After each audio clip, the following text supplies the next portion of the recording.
Hello guys, pag-usapan lang natin si Alden Richard at Catherine Bernardo. Uling-uling nga naman kasi guys ng mga netizens na sina Alden Richard at Catherine Bernardo na magkatabi sa iisang band. Kinikilig na ba guys ang mga fans, 'di ba? Awakan nyo muna guys dahil maigpit na maigpit ang awak nila sa isa't isa na parang ayaw na nila kasi guys umiwalay sa isa't isa. Pero tulad guys ng sinabi ni MJ Felipe, after na matapos lahat ng ito, magkikita pa kaya sila? 'Di ba? At sinabi kasi guys ni MJ Felipe, nakikita naman yata kayo araw-araw. Tulad kasi guys, nung nakita si Alden Richard sa bahay ni Catherine Bernardo, araw-araw. At lalo-lalo na kasi guys, tinuturuan niya umanong magmaneho si Catherine Bernardo ng sasakyan. At take note guys ha, after nga naman kasi nila guys sa Canada, spotted lalo guys si Alden Richard sa studio ni Catherine Bernardo at may bit-bit daw na bouquet na bulaklak at regalo. Kita nyo naman guys, no? Ano kaya ang ibig sabihin nun? Gawain ba na mag-best friend yun? Diba ang mag-best friend, kusa lang napupunta doon. Kasi wala naman okasyon. Diba? Hindi niya naman birthday. Bakit magbibigay ng regalo guys si Alden Richard kay Catherine Bernardo kung mag-best friend lang sila? Uling-uli na kasi guys si Catherine Bernardo na nadulas umano sa Marquee Mall sa may Pampanga. Noon tinawag ni Catherine Bernardo si Alden Richard na mahal, let's go. Lalong-lalo na guys, siyempre, nadulas na naman si Catherine Bernardo dahil sa kanyang pagkasabi na tisoy at siyempre marami umanong kinilig ang mga audience na nanonood umano mismo kung saan naka-live guys ang Midget Day. Kita nyo naman guys ha, grabe ang mga pangyayari umano guys kina Catherine Bernardo. Kasi guys, spotted, magkatabi, pwede naman magkaiwalay. Diba? Dahil siyempre, kaano-ano ba nila yung isa't isa, magkaibigan lang naman. Diba? At lalong-lalo na guys, papayag ba ang mga magulang na magtabi silang matulog sa iisang kwarto?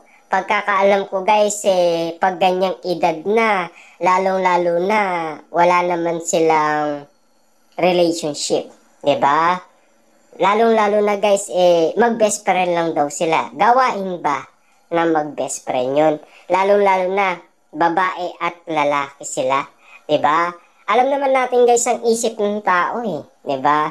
Lalong-lalo na kasi guys, medyo kakaiba na ang pinapakita ni na Alden Richard. Siyempre guys, yung mga lihim na pilit natin binubuksan umano at pilit natin gustong malaman at sabik na sabik tayo sa mga gusto nating malaman patungkol umano kina Alden Richard at Catherine Bernardo. Siyempre guys, hot na hot kasi ang topic patungkol umano sa kanila. Lalong-lalo na kasi guys sa mga napapansin natin, sa mga nakikita natin, kahit guys wala pa yung movie nila, meron na kasing kapansin-pansin. Siyempre guys, spotted si Alden Richard na nandiligaw umano. Gawain ba na mag-best friend na magbigay ng mga regalo sa pamangkin ni Catherine Bernardo? Gawain ba na mag-best friend yung meron kang sariling restaurant, meron kang mga bagong menu, at ito ay ipapadala mo kay Mami Min Bernardo at patitikim mo, diba? Yun ba ay gawain ng mag-best friend? At ayon kasi guys sa mga sikat na marites, tulad na lang guys ni na Christopher Min Ogie Diaz, na 100% na niniligawan ni Alden Richard si Catherine Bernardo. At lalo-lalo na kasi guys, iba na ang mga napapansin nila, iba na ang mga pinag-uusapan patungkol umano guys sa Katden. Pagkakalam ko guys, 'di ba? Kasi mag-MU na sila. After na mag-MU, ano na ang susunod? 'Di ba? Meron na silang malalim na pagkakaunawaan. Meron na rin silang malalim na pagkakakilalan. At lalong-lalo na guys, malalim na ang pagiging closeness nila sa isa't isa. Tulad na lang guys ng mga katanungan ng media patungkol umano sa mga kaganapan na nangyayari umano kina Catherine Bernardo at Alden Richard. Siyempre guys, hot topic kasi yan, 'di ba? Kaya pilit binabalikan at pilit binubusisi ng media ang katanungan kung sila na nga ba. Dahil iba na kasi ang pinaparanas nila at pinaparamdam nila, pinapakita nila, lalong-lalo na guys, sobrang sweet nila sa isa't isa. Tulad ng nangyari sa Katniel guys eh. 'Di ba? Parang same. 'Di ba? Lahat naman yata guys ng artista, ganyan ang mga nangyari. Unang-una, magkaibigan lang daw sila. Siyempre guys, marunong silang umacting eh. Paano sila magiging best actor, saka paano siya magiging best actress kung hindi sila marunong umacting. Kaya nga artista eh. Kaya nga naman trabaho niya rin yan eh, 'di ba? Yung sinasabi lang na bawal kang magsinungaling dahil lie detector test, 'di ba?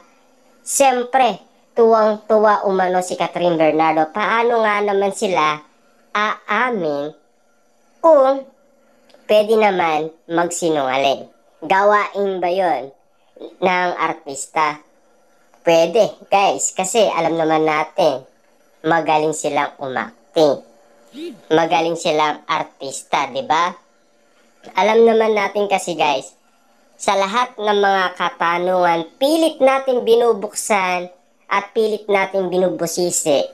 Kasi gusto din nating malaman. Kaya binabalikan natin at sinisilip natin ang mga kaganapan nangyayari umano kina Catherine Bernardo at Alden Richard. Siyempre guys, parang ang iba ay third eye umano kung makasilip umano at makauli kina Alden Richard at Catherine Bernardo. Tulad na lang ng mga lihim, kahit na sina Catherine Bernardo lang ang nakakaalam umano patungkol sa singsing na regalo ni Alden Richard. Kita nyo naman guys, no? Paano nakalkal yun ni MJ Felipe at paano nalaman yun ni MJ Felipe. At lalong-lalo na guys, noong birthday ni Catherine Bernardo, paano nalaman ni MJ Felipe na espesyal na airplane ang sinakyan niya papunta sa Palawan dahil doon ginanap ang birthday ni Catherine Bernardo. Hindi ba tayo kagulat-gulat guys? Yung mga nangyayari, 'di ba? Yung mga lihim na pilit inaalam at pilit binubuksan dahil nasisilip kasi nila ang mga katotohanan, 'di ba? Kasi kita nyo naman guys, no? Si MJ Felipe, gusto niya pang malaman yung nasa TikTok ni Catherine Bernardo. Yung bagong upload niya guys ha, marami kasing nag-isip na si Alden Richard daw yun. Pero, sinagot naman yun. Kasi napakadali naman guys dahil inanap yun ng mga Katden fans na hindi naman si Alden Richard yun. Pero yung jacket, kay Alden Richard dahil inanap daw ni Catherine Bernardo yung jacket ni Alden Richard sa dressing room. Diba? Kita nyo naman guys, alam naman nating malapit sila sa isa't